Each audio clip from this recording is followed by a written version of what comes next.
Norfolk Southern shares finishing the day lower after reporting results this morning. The railroad reporting adjusted earnings of $3.32 per share. But Norfolk Southern also taking a charge of $387 million in the quarter tied to the February derailment of a train in East Palestine, Ohio, that resulted in the release of toxic chemicals.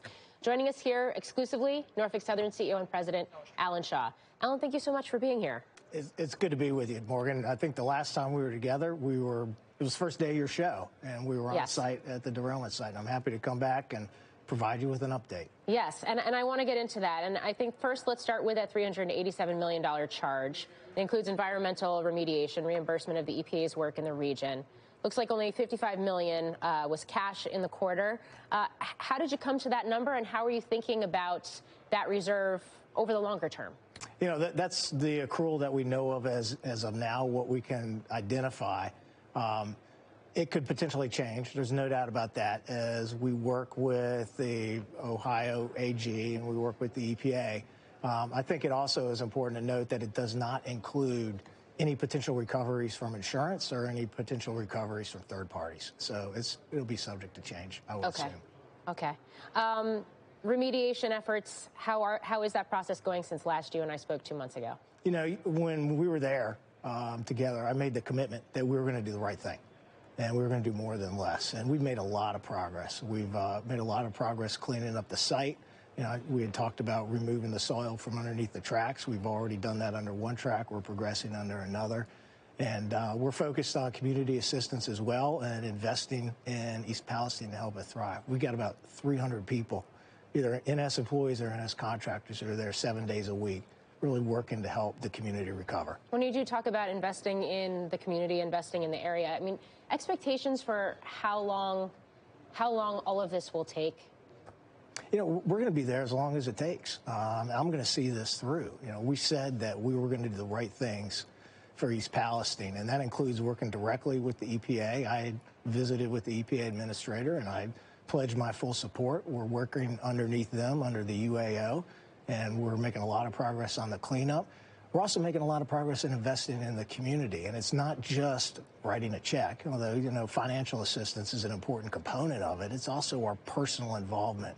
And I've been back. I was there like in the immediate aftermath of the derailment, as you know, and I've been back almost every week since, getting feedback from the community on what we can do to help them recover and help the community thrive. Okay. You've also been spending a lot of time in D.C. You've testified multiple times on the Hill. We've got rail safety legislation that's been proposed by a number of lawmakers as well. Is it inevitable that we're going to see changes to the regulation come to the industry? You know, we, as a rail industry, we understand the important role we play in the U.S. economy, and we take safety very, very seriously. And you've seen over time that derailments are down and hazardous material releases are down. We can always do better. And so I've said that I'll take an industry-leading role in advancing safety initiatives.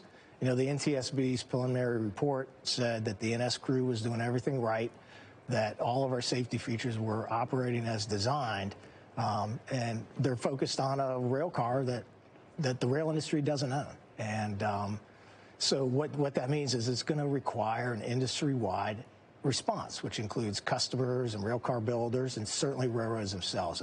And I'm taking an active role in that. I'm going to lean forward. And so I've been on the Hill advocating for many of the safety provisions that are in many of the railway safety bills that are out there. Okay. What are some examples of the type of legislation that you get behind? And I ask that because, for example, the DOT 117s, the stronger tank car, has been brought up. It's in focus, this idea that maybe you could use that for an even wider range of hazardous materials than currently required.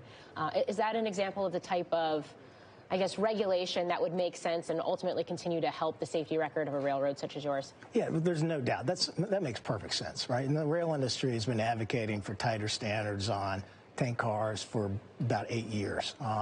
Advanced notification for first responders. And, you know, as you and I talked about, they were the heroes here. The first responders who rushed to the scene did a lot for East Palestine. And in response to that, we established a regional first responder training facility in Ohio, and thanks to them, and expressing our appreciation, all right? And it gives us an opportunity to further train first responders from Ohio and Pennsylvania and West Virginia. There's also more R&D for wayside detectors.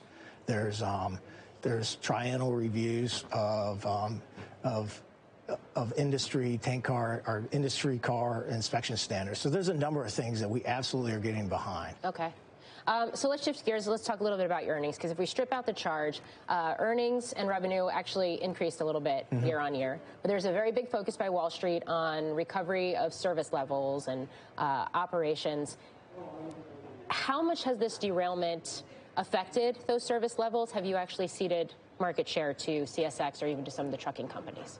You know, we had some tough decisions to make in the quarter as a result of the derailment at East Palestine. One of them was removing the soil underneath the tracks. We had an environmentally accepted remediation plan in place, but the feedback that I got in my listening sessions with the community was that it made them feel really uncomfortable. And we got some feedback from the EPA as well. And so I went back to my team and said, we're going to pull up this soil underneath the tracks. Now, recognize that's our premier corridor. It's our busiest main line between Chicago and New York. And so we went from 2 tracks to 1 track running at restricted speed. You can imagine that's going to have an impact on service. We also really accelerated our analysis of our train configuration rules as a result of the derailment in Springfield, Ohio.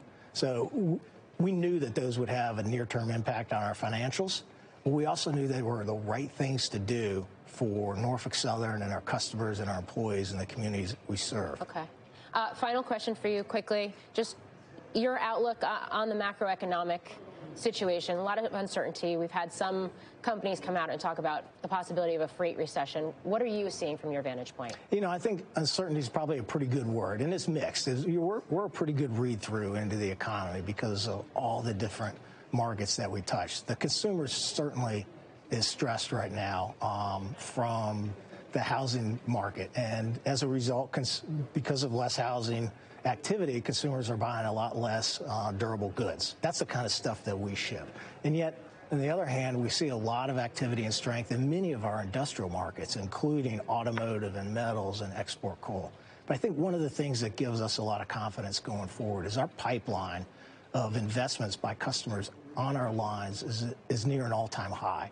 And I think over time what that tells you is there's a lot of confidence in the U.S. economy, and there's a lot of confidence in Norfolk Southern. Okay.